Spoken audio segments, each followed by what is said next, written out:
taloni o e kakato mohono si kaina o kuhaha o. Tapu kia ho eiki mo haamata pule. Tapu kia ka whakamau mo hatufunga lea he tala o tonga. Tapu kia pule ako, pehe kia ka whai ako. Tapu kisi ngahi mātua tauhi whanau, pea moe whanau ako hono kotoa. Ai sola moe vulangi o kutaua lolo i he malumalu o e whalengi. Kole ke atapea o mihangofua, ke o tala loto i he kaweinga o e aho. Iyo ke whakakoloa a Aotearoani aki ai ako lelei. Ko e tangata ko hamaka mana whakaofo. Pea ko e akope tena lava o tatala whakaea hono ngahi tanunga koloa, he kai utungaki mo tai maliai haa tangata. Ko e kawaingani o ku whangataa ke whakamaa opo-opo a hono tala ngai. Ko e uhi, he o ku whihi tuu a hono ngahi ele meniti pe kaukau aki. Ka neongo ia, te o whainga pe, te o lawe ki ani i pe, o hono ngahi ele meniti, o ku mahu inga lahi ki anga e ku whakakaukau, mo e ku wakai. Uluwaki, koe ako mo ene uhinga kia te au.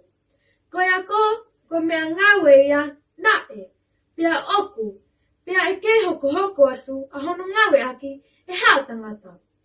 Kene to tala mo teke, ke mateka ai whakapo uli, pe masiva ilo, me halafononga o hao tangata. Kai malava ki whakalakalaka, a ene mo ui whakalukufua, ene mo ui whakasino, whakaatamai, mo whakalamalie, me hatunga e taha kia toituunga o kumaulunga ange. Te lia nā whai ha mauhala ke whakahoha ani. O pehe, o kua uhinga heni ke ako sila pāpe i loki ako. I kai! Koe ako, o ku kamata ia me taimi pe o ku tui ai pae i haane tama. Ko hono teu i oi mo ui lo tolu, na ku lawe ki ai i olunga, ko manawa ai uluwaki ako ngā.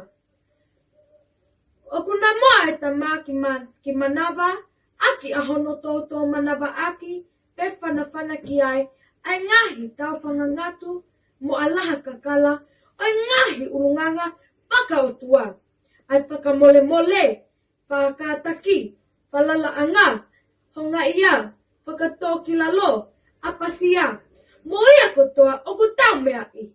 Pea toki hau kapa aki a ofa, he ko ia, ai lau maalohi taha, o kune o whaki ai kotoa o mamani o whakatupu. Ko hono ua o ele meniti o ko whilawe ki ai a eni. Koe ako koe toonga mo ui.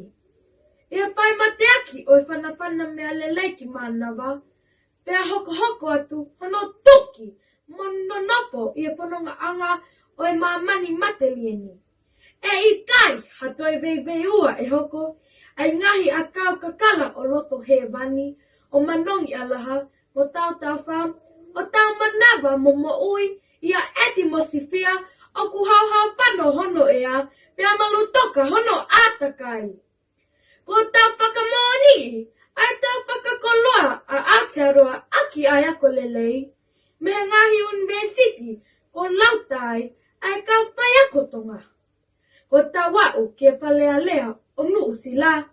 Ai, o ku talanga ai la moi paunga pule oi ponua. Ko tau kau i hono whakalele o ngahi bisnisi ke i e ponuani. Ko tau tuki mua i he sipoti. Moi ngahi malai ke hepe, ko tau whakakolai a Aotearoa. Aki ai ngahi fua o ako lelei. Ko ele meniti hono tolu o kua whelawe ki ai i e whakahoha atu ani. Ko tau ngawha pe whatongia i fua mo whakahoko. Mo oni ai mea ai tahine prinsesi. Prinsesi me le siu i luki tapu ka lau ni walu fotofili. E ngahi wike sii kumali watu. I e whakalea aku. Tonga, ke tau ngawe mateaki mo whakapoto, ke tau wako maalohi. Ke tau ngawe aki a Aotearoani ko tau api mo oni. Tonga, ko tau whatongia ko toi whakamanatu mai e he tahine prinsesi. Tau ngawe aki ai mea ngawe ko eni, ko e ako, kene teu iki tau tolu ke kei hoko atu e tamuia. Ai hala whanonga nae pea oku kei whakakolo aki e he kauholo mua, mo e kau klolotonga Aotearoa, aki ai ako lelei. O malama hono huelo, he tō onga mo ui o kufungani, ko ai kona o he taha mo e ofi pe ako lelei. O ku mahino me whakahohaa kua whea, ai whanaa patu, ai ngahi whakakoloa mahu inga ai ako lelei. Ae, kua whai e tonga, ma Aotearoa, tuonga i he tāwai. Pe aku kei tawhe tōlikini hono ngahi matawai. O tau, utu vai, ponu me iai. Keu tatau atu a he, ka whoki o molo mu i vae, e hala whanonga, ko es whakatoka, ke lava kei hoko atu, a hono whakakoloa o Aotearoani aki ai ako lelei. Tau ange ki tau mau ha ako lelei i e toinga tau o e whahi tau ako ko eni. Tu au whatu, ko au se titaha whoka.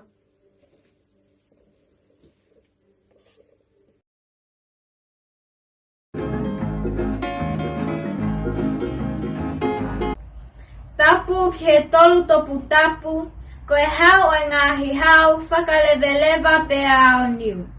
Tui o taimi mo e univesi, toka i maananga mo lau i tāniti.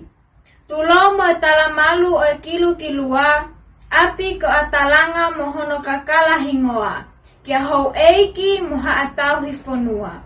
Whakatapu atu ki he pule ako mo i kauwhai ako.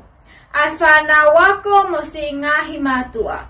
Whakaapa-apa makehe ki he kau whakamau, ki hasola mo havulangi ki a uatu e whakatapu. Talangata ia te au o whai ki tu a mamao atu, kai tongia ai tāpuaki kua lau wai hoku monu. Whakawhetai ki he otua e tau toea usia, ai aho whakakoloa mohono mahu inga. Ke whakamanatuai ai lea whakatonga, o puke a fufula e tau whatunga motua. Io koe ka veinga e o talanoa, koe ako ke whai aki e whakakoloa a tonga peko Aotearoa. Ai whamili mo e nofo ai kainga. Koe whehu i ke whai ai e tawhiwhili, koe hakoa ai ako. Pea ke tau whakakoloa whewhe ai whanua aki ai ako. O kulahi pe ai tali ki he whehu i, o pehe ai e he ni ihi, koe ako, koe whekumi ta e tuku ki he mooni, pe kohono whawhanga pe tānaki mo tau whetuku ilo fo'ou ki he atamai. Pea pehe e he ni ihi koe a, koe alu, ka koe kumi, o koe o mai. Koe alu o kumi pe o mai, hapoto mo halelei ke tau inasi ai. Pea katoe whakauhinga whakafoki ai ako, ke o, ofa, ka, ke, a, aonga. Io pea ofa ke aonga.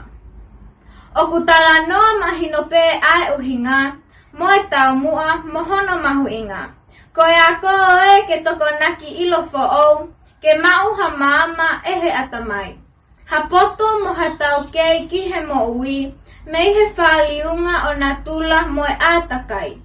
Pea ta toko naki mo to inasi me iai, ki e ta whanonga i taimi ki i tāniti. Ko hono mahu i ngā Sutton Park, ke mau hono tau mua ai tau mua o ako. Ke mau e ho tau atamai, ha maama, ha ilo, ha poto mo ha tau kei, ke tokoni ki he nofo mo aonga ki he mo ui. Ke tau lawe he tāpuaki whakalangi, oi mo ui kākato, mo ui lo tolu. I he sino atamai mo ui aho tau lau malie.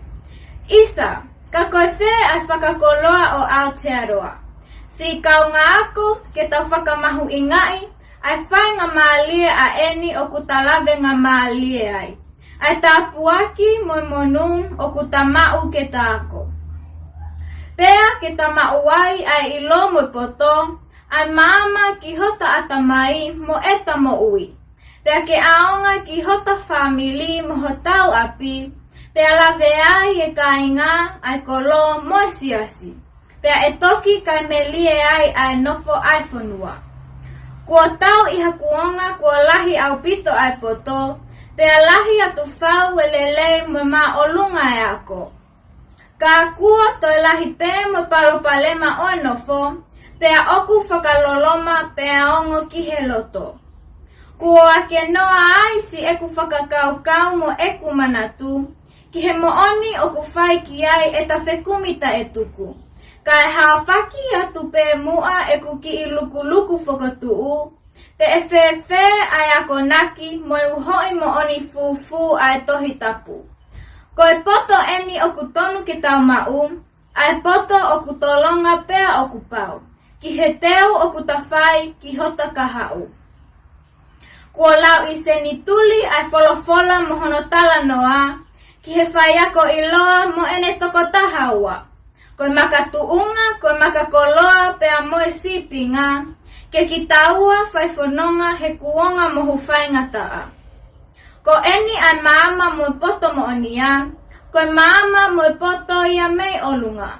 Oku tupu me iai ai maa moe hauhaua. Ai melino moe whakapoto-poto. Ai anga malu moe anga ofa. Pea whakatupu fia a hono fua. Na e uhinga pehe ai tuku fonua. Ai ma i moa ola ai uluaki wha. Pea tohi ai ki he moto oi fonua. Ke o tua motonga hota tofia. Pea no o taki aki e wha e ka vei koula. Iyo ke talototo moe mamahi i mea. O ta tauhi wha moe whaka apa. Pea ke toki fungani aki ai ofa. Katakaua hono whakakoloa. Aki ai ako hota fonua. Atonga peko Aotearoa. Leva hesi eku talanoa. Pea ke whai tapu e kina ki mautolu ehe o tua.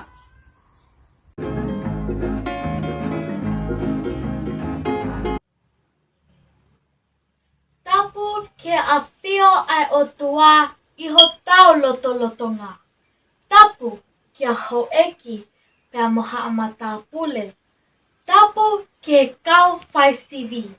Tapu ki he pule ako, kau whai ako, kai o maa ai whanau ako.